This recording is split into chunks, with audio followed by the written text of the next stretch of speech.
kita akan melanjutkan materi tentang indoor air quality yang kedua ya. Kemarin kita sudah membahas ya apa itu indoor air quality, apa manfaatnya bagi kehidupan manusia, ya. Apa akibatnya jika indoor air quality tidak dikelola dengan baik ya. Kemarin juga sudah sedikit disinggung tentang HVAC system ya, atau mechanical ventilation air conditioning. Kita juga kemarin sudah membahas ya nilai ambang batas untuk indoor air quality itu seperti apa.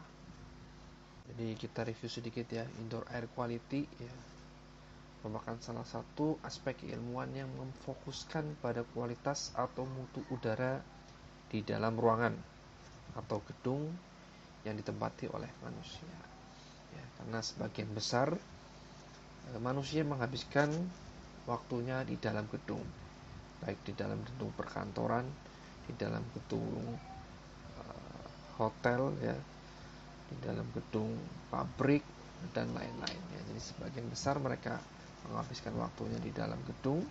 Oleh karena itu udara di dalam gedung ini harus diperhatikan supaya kesehatan para pekerja dapat terpelihara dengan baik. Contoh dari ruang gedung banyak sekali ya, ada sekolah, restoran, rumah, hotel, rumah sakit, perkantoran ya, itu contoh-contoh gedung tentunya. Sedangkan menurut National Health Medical Research Council ya, pada tahun 1993 mendefinisikan udara dalam ruangan adalah udara yang berada dalam suatu ruang gedung yang dinikmati oleh sekelompok orang yang memiliki tingkat kesehatan yang berbeda-beda selama minimal 1 jam ya. Ini menurut National Health Medical Research ya. Jadi itu definisi dari untuk indoor air quality ya. Selanjutnya definisi untuk indoor air quality ya, dari USA, dari Amerika, yaitu dari Environmental Protection Agency, adalah hasil interaksi antara tempat, suhu, sistem gedung, baik desain asli maupun modifikasi terhadap struktur dan sistem mekanik, teknik konstruksi, sumber kontaminan, ya, material peralatan gedung, kelembapan proses dan aktivitas dalam gedung, serta sumber dari luar dan pekerja. Nah, yang lebih komplit adalah yang dari APA ini ya. Ini sangat komplit ya. Ini sudah disinggung sistem gedung. Sistem gedung ini ya, sistem ventilasinya ya, baik alami ya, cukup dengan membuat ventilasi sederhana ya. Namun yang buatan biasanya dengan AC dan lain-lain.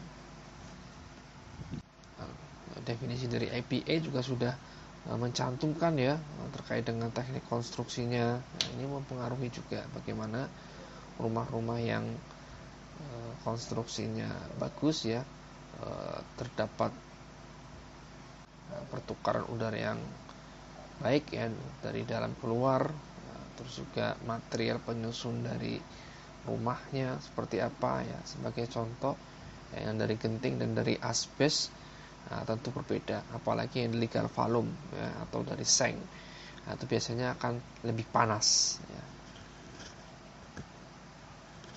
Namun pada perumahan-perumahan di daerah pegunungan ya, yang udaranya dingin, malah lebih suka menggunakan seng ya, karena dapat menahan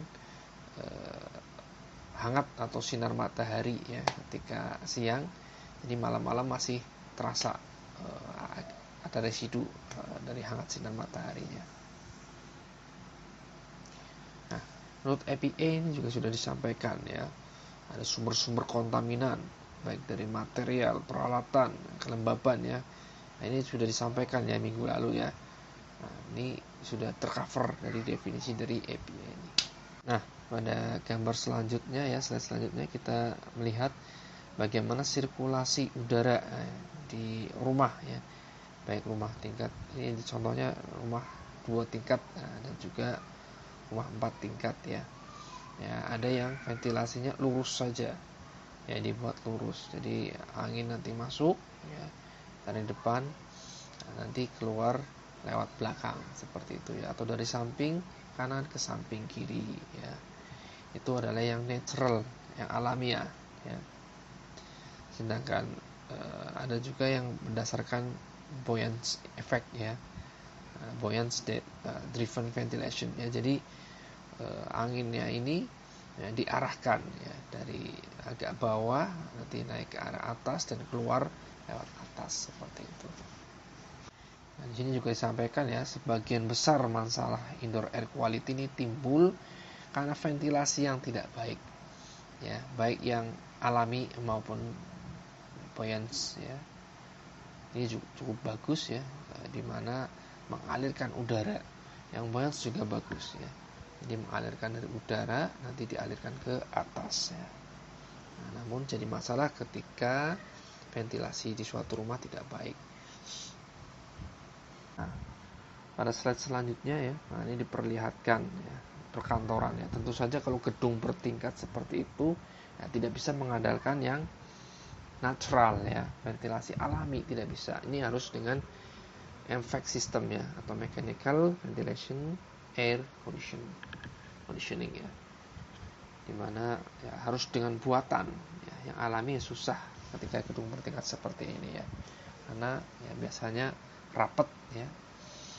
Kalau dikasih jendela juga anginnya cukup kencang ya, akan mengganggu para pekerja di gedung bertingkat tersebut ya. Jadi yang paling tepat adalah menggunakan HVAC system itu ya.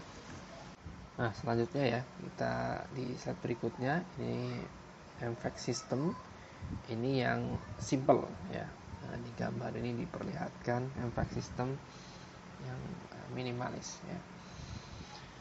Tujuan dari HVAC system yang pertama adalah untuk mengatur suhu dan juga kelembaban di dalam ruangan tentunya ya, dimana ketika mempunyai HVAC system yang baik, kelembaban dan juga suhu ruangan dapat terjaga ya, jadi tidak terlalu kering, tidak terlalu lembab, suhunya juga tidak terlalu panas ya, karena bisa diatur tadi dengan HVAC system, karena ada sistem pendinginnya ya dalam HVAC system itu, dimana menyediakan suhu ruangan itu biasanya lebih sejuk atau bisa diatur ya.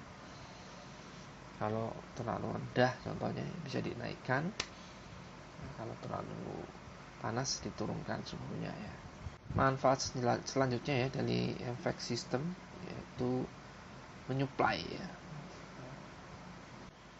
menyuplai atau memasok ventilasi ya, seluruh ventilasi untuk menurunkan polutan yang ada di dalam ruangan. Jadi HVAC system ini nanti menyuplai ventilasi yang ada di dalam ruangan tersebut ya, untuk menurunkan polutan. Polutannya bisa dari keringat dari penghuninya ya, dari bau bahan-bahan kimia yang ada di dalam ya, maupun kegiatan-kegiatan membersihkan gedung ya, atau membersihkan ruangan. Selanjutnya perbedaan antara industrial dan non-industrial ventilation ya. Yang industrial ventilation ini gunanya ya umumnya memerlukan supply ya, jadi perlu menyedot udara dari luar ya, dan juga nanti membuang udara yang ada di dalam untuk mengontrol emisi ya, ataupun eksposur dan bahan-bahan kimia yang ada di tempat kerja ya. Karena di tempat-tempat industri biasanya menghasilkan banyak emisi ya, banyak bahan-bahan kimia di dalamnya. Jadi memang perlu didorong ya, emisi dan juga zat-zat berbahaya yang ada di dalam ini didorong untuk supaya keluar ya, dikeluarkan dari dalam gedung sehingga tidak membahayakan para pekerja yang ada di dalam. Sedangkan untuk yang non-industrial ventilation ya, ini biasanya dibangun hanya untuk kenyamanan ya, baik dari segi suhu, kelembaban ya, dan juga supaya tidak berbau saja. Contohnya yang ini di hotel, di rumah ya, biasanya menggunakannya hanya AC dan juga ventilasi sederhana. terus juga di dapur ya supaya tidak bau ya, biasanya digunakanlah ventilasi sederhana. Selanjutnya adalah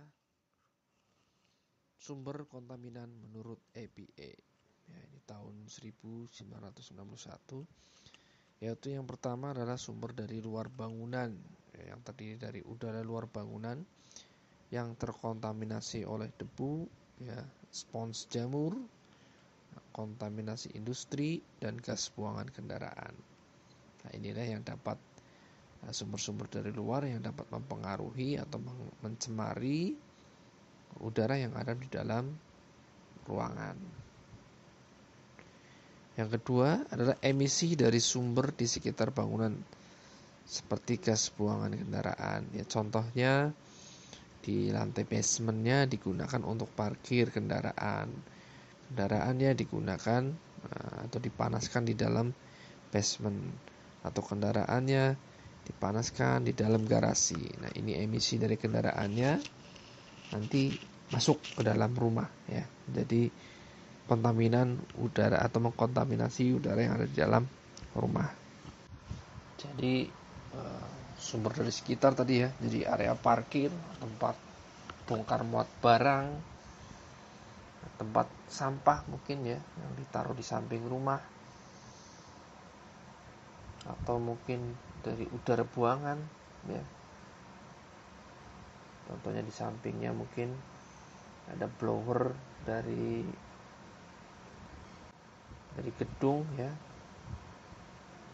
akhirnya masuk kembali ke dalam rumah, atau dari gedung sebelah blowernya ya masuk ke dalam rumah kita ya, akhirnya mencemari. Yang ketiga adalah kebocoran dari bahan bakar yang disimpan, bisa dari bahan bakar ya ada di dalam mobil ya, mungkin disimpan di garasi, atau memang kita menyimpan bahan-bahan chemical di dalam rumah ya, ini yang bisa mencemari udara di dalam rumah. Pencemaran juga bisa berasal dari pestisida ya, contohnya jika memang rumahnya dekat dengan perkebunan ya, atau sawah. Nah, pas lagi petani nyemprot pestisida ya, jendela rumahnya terbuka, contohnya rumahnya cukup dekat dengan sawah, yang bisa ikut masuk ya dari pestisidanya ke dalam rumah dan mencemari udara di dalam rumah. Selanjutnya ya, kelembapan atau rembesan air yang memicu perkembangan mikroba. Ya, biasanya jika ada air genangan ya, terus ada mikroba di dalamnya, airnya akan berbau ya. Nah, ini juga bisa mencemari udara. Selanjutnya sumber kontaminan udara ya di dalam ruangan menurut EPA adalah peralatan yang terdiri dari peralatan HVAC system sendiri ya. Nah, di sini disebutkan HVAC system ya. Jadi sebetulnya ini sama saja dengan MVAC system, namun kalau tadi MVAC system itu mechanical ventilation air condition. Nah, sedangkan yang HVAC system ini adalah heating ya, jadi ada sistem pemanasannya. Namun ya fungsinya sama saja ya, hanya ada tambahan pemanas saja, jadi bisa menghangatkan ruangan. Nah, dari komponen ventilasi ini ya, ventilasi buatan ini juga bisa menjadi sumber kontaminan, di mana tadi humidifiernya jadi tempat pertumbuhan mikroba ya, saluran AC-nya ya juga bisa menjadi tempat bertumbuhnya mikroba ya, biosida, penggunaan produk pembersih yang tidak sesuai ketentuan saat memberhentikan AC atau ventilasi ya. Adanya kebocoran alat pendingin ya. Kedua selanjutnya ya adalah dari peralatan non-MVAC sistemnya. Jadi peralatan mesin fotokopi yang menghasilkan VOC ya, ini kemarin sudah saya singgung ya. Terus ada juga supply dari bahan-bahan kimia ya, ada pelarut, toner, amonia ya. Nah, terus emisi-emisi dari laboratorium ya, ini tentunya ruang-ruang lab ya, ataupun pabrik-pabrik kimia. Nah, ini biasanya menghasilkan residu-residu yang cukup berbahaya ya, baik berupa gas, asap dan lain-lain. Yang ada juga mesin penggerak elevator dan sistem mekanik lainnya ya. Ini biasanya juga menghasilkan emisi-emisi ya. Nah, sebagai contoh, dulu di Jakarta pernah ada ya, di mana pekerja ada mati lampu di suatu kantor, namun dinyalakan genset di dalam ruangan dan asap dari genset tersebut tidak keluar ya, melainkan terperangkap di dalam ruangan. Akhirnya di kantor tersebut ya, banyak yang sakit atau ada juga yang sampai meninggal ya, karena keracunan dari gas buangan dari mesin genset tersebut. Selanjutnya ya, sumber kontaminan yang berasal dari manusia. Nah, ini bisa dari habitnya manusia ya, suka merokok ya, terus juga kegiatan masak-memasak, aroma dari kosmetik dan bau badan ya. Nah, ini bisa menjadi kontaminan ya, yang ada di dalam ruangan. Ini bisa mencemari udara. Ya, kegiatan housekeeping ya, menyapu, membersihkan ya, menyedot debu ya, vacuum cleaner ya. Selanjutnya adalah kegiatan pemeliharaan ya, ini juga bisa mencemari kandungan udara yang ada di dalam ruangan. Nah, kadang yang banyak serangga ya di dalam rumahnya, ini juga biasanya digunakan penyemprot serangga ya. Nah, ini bisa menjadi kontaminan. Terus kegiatan pengecatan ya, ini juga mengkontaminasi udara yang ada di dalam, biasanya bau cat ya, ini bertahan juga cukup lama. Selanjutnya sumber kontaminannya dari komponen bangunan dan peralatan interior ya di dalam rumahnya. Bisa mungkin dari tirainya ya, tirainya ini terbuat dari bahan-bahan yang mengandung bahan kimia ya, atau dilapisi dengan bahan kimia ya, furniture-nya, atau tadi mungkin menggunakan genteng dari asbes ya, sehingga debu-debu asbesnya dapat berterbangan yang mencemari udara dan jika terhirup ya, bisa mengakibatkan asbesitosis. Atau dari komponen bahan bangunannya sendiri ya, yang mengandung VOC ya, atau senyawa anorganik lainnya yang bisa berbahaya bagi tubuh ya. Dan yang terakhir adalah sumber kontaminan lainnya. Ya, ini bisa jadi kecelakaan di tempat kerja ya. Ada tumpahan dari cairan kimia, pertumbuhan mikroba akibat banjir, kebocoran atap atau pipa ya, kerusakan akibat kebakaran. Ini bisa jadi sumber-sumber kontaminan lain ya, selain yang sudah disebutkan sebelumnya. Penggunaan area khusus seperti area merokok ya, ruang print, laboratorium, dan tempat menyiapkan makanan ya. Nah, ini bisa jadi sumber-sumber kontaminan. Nah, contoh makanan yang cukup menyengat contohnya adalah ikan asin lah itu ya. Jadi di belakang makan ikan asin, baunya sampai ke depan dan sampai ke rumah tetangga gitu ya. Yang ketiga adalah emisi dari peralatan interior yang baru ya, baru dicat, baru di plistur ya, biasanya akan berbau dan ini juga bisa mengkontaminasi udara yang ada di dalam ruangan.